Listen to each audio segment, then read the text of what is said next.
he prayed that every so many years that Allah would send someone to revive the religion, and we seen that happen under the Honorable Elijah Muhammad and with Imam Warshidin Muhammad. The religion was being revived from Islam to El Islam, from Shahada to Shahadatain. Imam did that. In the East, called him a majetic. He didn't have to call himself that name. Bin Bass, one that used to be one of the head sheikhs over there before he passed, called Imam W.D. Muhammad the majetic. And we wouldn't have that problem that we have, but the problem was given to us and driven into us from the plantation. And what we still see in our community today is still some of that lingering plantation ghost hovering around us. Because those true believers are in here, would know this room should be packed, but Allah choose who He please. He bless who He please. And there's no compulsion in this religion.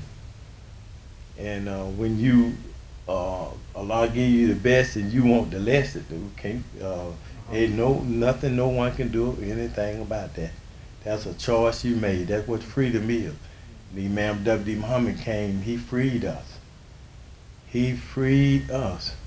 Freed the women, freed the babies, he freed us as a people. Because we was under the lieutenants and the sergeants and the captains.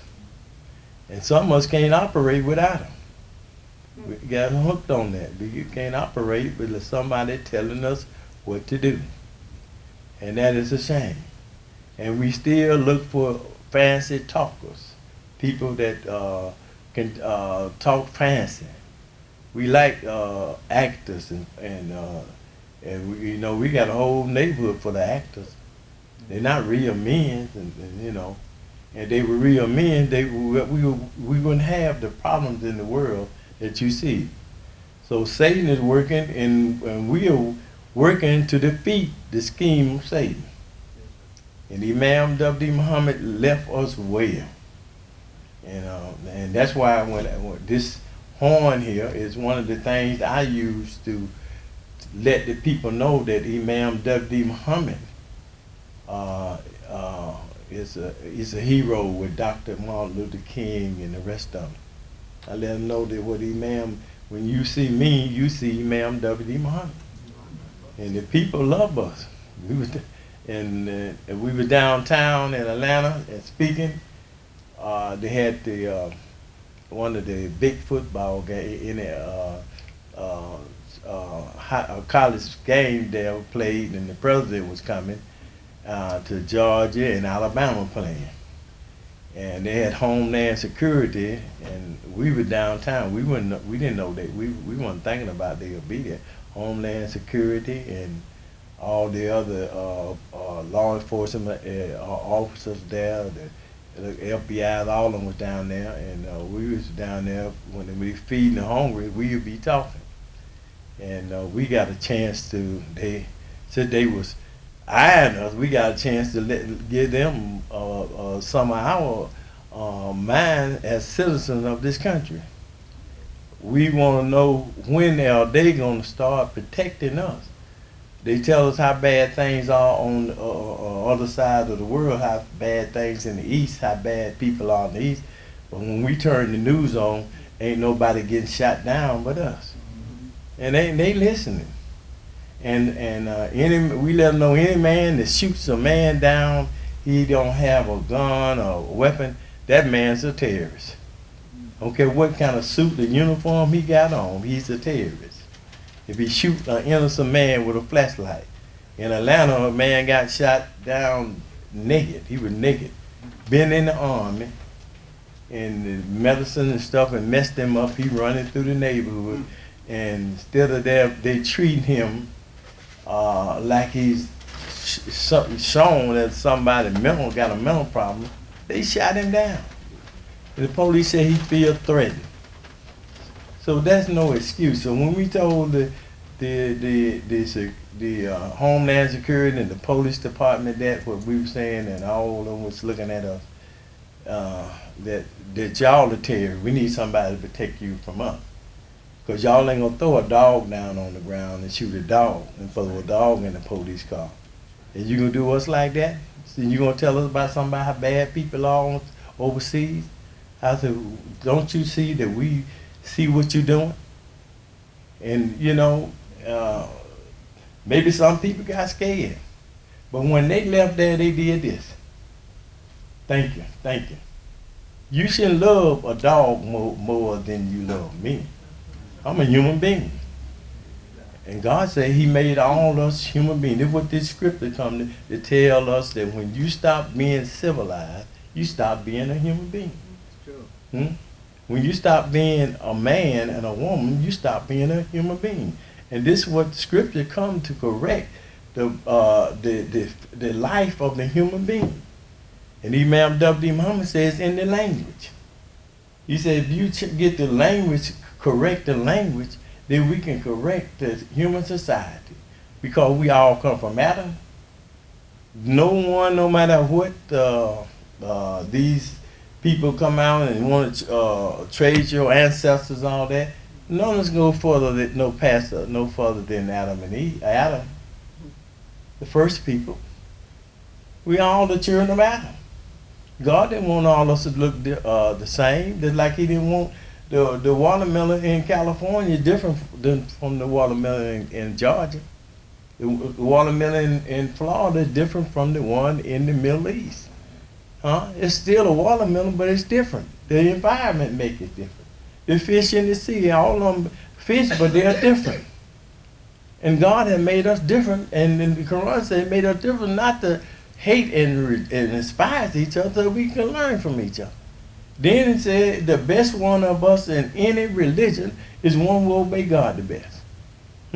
So we have to let the Christian know, you know, and we got to let them know, because my mother used to say, she didn't know no better. May God forgive her for her sins and shortcomings. She used to say, those people over there, they worship that man. Now you just hear people say they worship a man. And it was them that worship a man, hold the image up in the churches. And I listen and I go in the church and I see this big image up there, and I said, why y'all worshiping him? And they would shut you up. They would set you up. So that showed me they had two sides of the way they do things. They say one thing and do another. And the Christian people are innocent until the truth comes.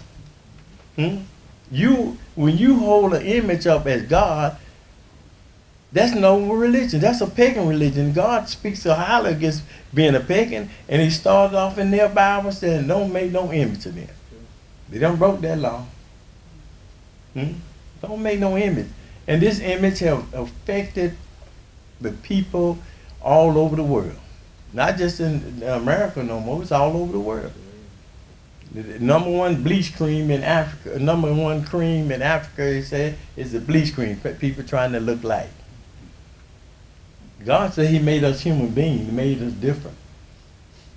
And then God never said, and neither one of these books he made a white man or a black man. He said he made a human being. You know, he said create us a human being for one reason, that's to serve him.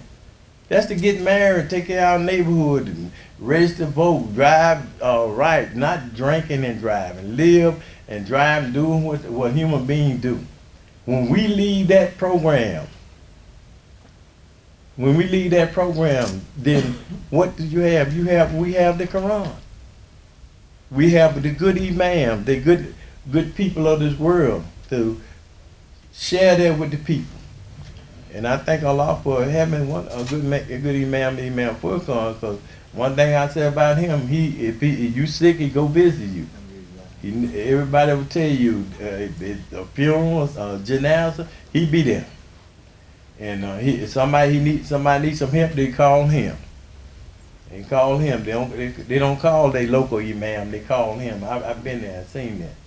So he's proven, and I learned my patience from him.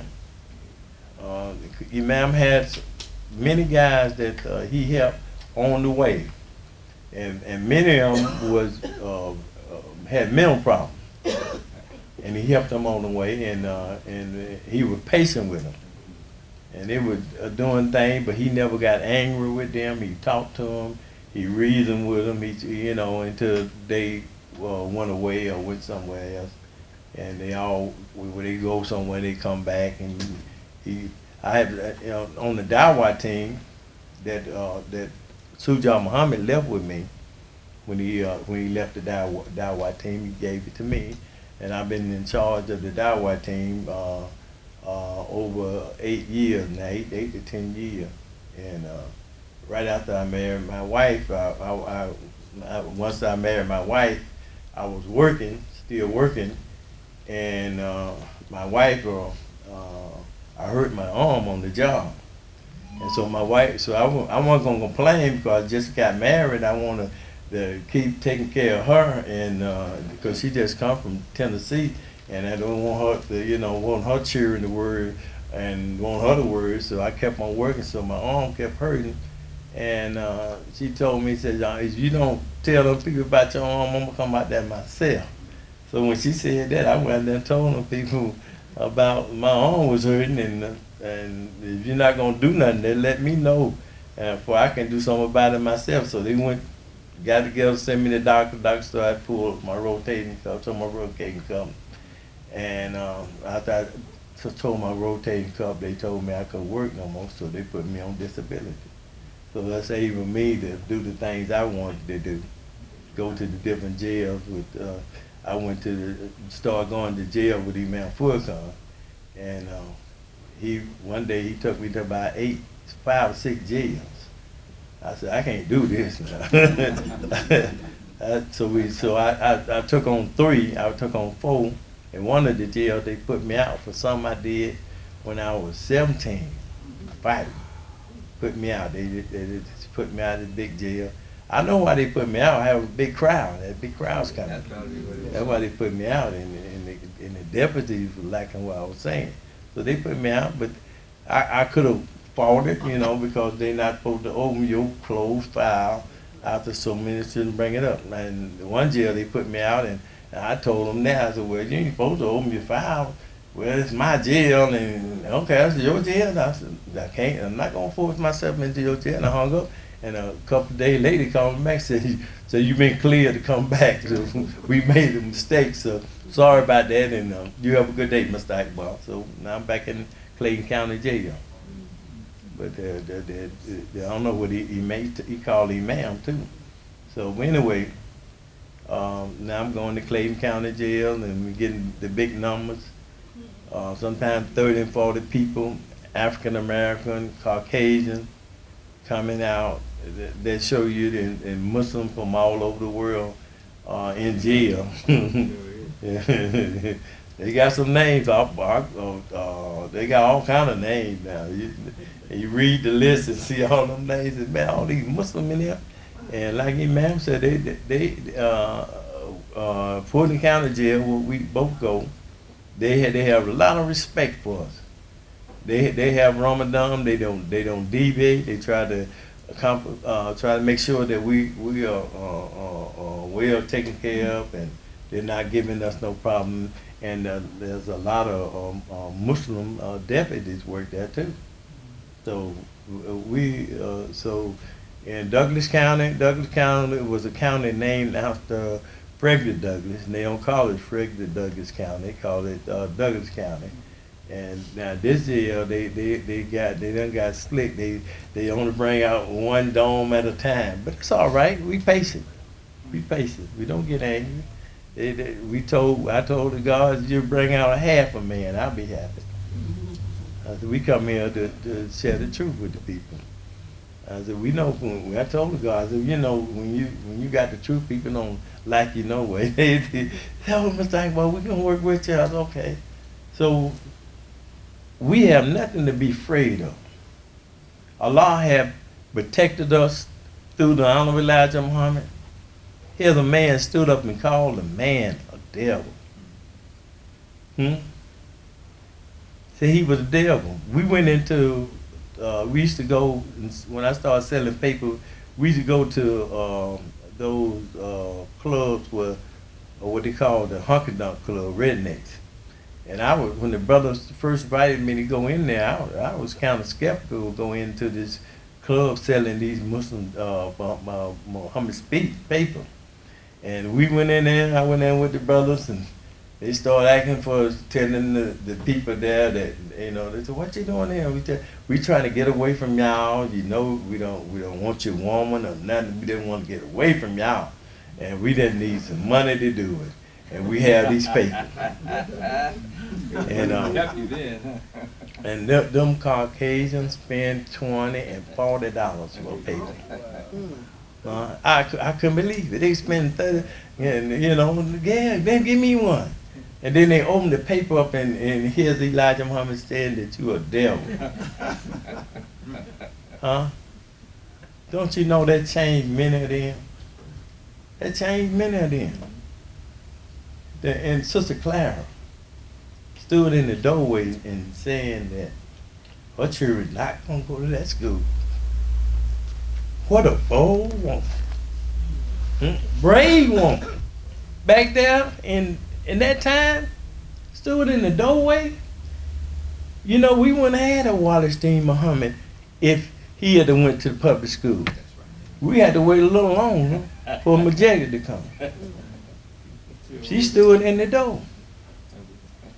And she did not let her children go to that public school. I can't understand why we doing it. Huh? You see how they go to school? Public school, not all, I don't know, you know, not everybody. You see how they get on the school bus? They look like they finna go rob a bank. The girls look like they finna go prostitute. Going to school. Huh? So we got to keep a school so we can show them what a school should look like. We got to do that. Because if you lose your children, you lose the foundation, your hereafter. If you lose that, and you know, what do you think you're going to happen to you on the other side when they ask, well, why didn't you do a better job than educating your children? Allah freed us. Dr. Martin Luther King didn't free us. Allah freed us. He took some whoopings for the brave man. For people like Sister Clara Muhammad and the Honorable Elijah Muhammad, Malcolm. When Dr. King said that he'd been to the mountain, he wouldn't know the mountain was there one for Honorable Elijah Muhammad or Sister Clara or Malcolm. He would never know the mountain was there, because in their paperwork they said that the Big Six, they were controlling them by taking care of them, and Dr. Martin Luther King's name was on there. So, but he got out of that, and I'm sure that's one of the reasons they got rid of him. So anytime you stand up for truth, you right. You stand. There's a possibility that you will lose your life. Imam experienced that. If you heard the lecture this morning, he experienced that. So Allah protected him. So we don't have nothing to be afraid of. We are blessed people. We have been given the opportunity to remake the world. And I ask you, if we don't do it, you tell me who. If Mosque what the Mosque is carrying, taking care, if it's not the legacy of Imam Waris Muhammad, what is it? Imam told us not to let the community be divided. And Imam Waris Muhammad is trying to keep the community together. Him and his lovely wife Robin. He can't do it by himself. Now he got sons that's helping him. One of his sons spoke at the Savior Day. And he didn't say much, but what he said was the wisdom driven off his tongue. He said, think deep. Ain't that what Imam told us to do? You got to look at this thing and think deep. So, brother, we have an opportunity to change this world. And we're not going to fail because the angels are with us. Allah didn't bring us this far for us to lose, to retreat now. When we get out on the streets and we talk to those people, you would think some of them people killed you because you are telling them to put down the evil that they done took on. You're telling your homosexual brother that he just cut his tree off. His tree is no longer going to grow. You talking about birth control? That's all that is, controlling your birth, making another life. Huh? We had telling some sisters that, and sisters first, when we told her that about the homosexual lifestyle, she threw us a bird. But when the homosexual sister came back, she's peace sign. Thank you. We cannot be afraid to tell the truth. We cannot be afraid to stand up for what's right. If we become afraid, then this world gonna slip right on back to Satan. And Imam said, racism is a dead dog. Because most people that say they're racist, they're not really racist. They're just ignorant. And Imam said that he used to think that a lot of the people was Asian. And because he was seeing them standing around chewing and acting kind of crazy. He said he came to the conclusion, they're not all Asian, they're just ignorant. So Imam, he helped us. Imam watched Deen Mohammed. And I know I owe him. I know I owe him my life. Yes, sir. Yes. Excuse me. But understanding our human value to enhance the productivity in society. What a beautiful, that is so beautiful. Understanding our human value. And that's what we got to do, understand our value in this world. No one really hates us. It's just people that's done lied so much. And people they're attracted to lies. And they say, you say you ain't no good, people say, well, and somebody else say you ain't no good, they're attracted to that. Some people just want somebody to look down on. The fat man wants the fat man, the fat man won't look down, the skinny man won't look down on the fat man. The pretty person won't look down on the ugly person. The wealthy person won't look down on the poor person. And the light-skinned person won't look down on the dark-skinned person. Change all of that and make people see that we all value, then most of that'll go away. We can stop stealing. We can stop murder. We see our young people getting shot down, and a lot of times they are bought into some program, some TV program, some rapper, and they bought into it and have, because they ain't getting no parental guidance from home. And most of the guys we find out in jail, most of them don't have no father. Most of them was raised by a female.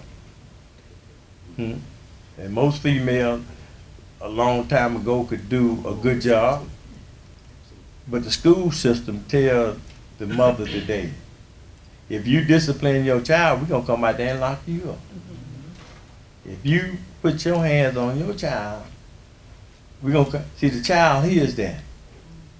My child heard that, and I gave him the phone, because it was a lady said, if I can't control him and I can't do what he can't do what I said, then y'all take care. Told the juvenile court that. But if the child hears that, he don't get no discipline. Most children don't need no discipline. They need talking to. They need a hug. They need an example.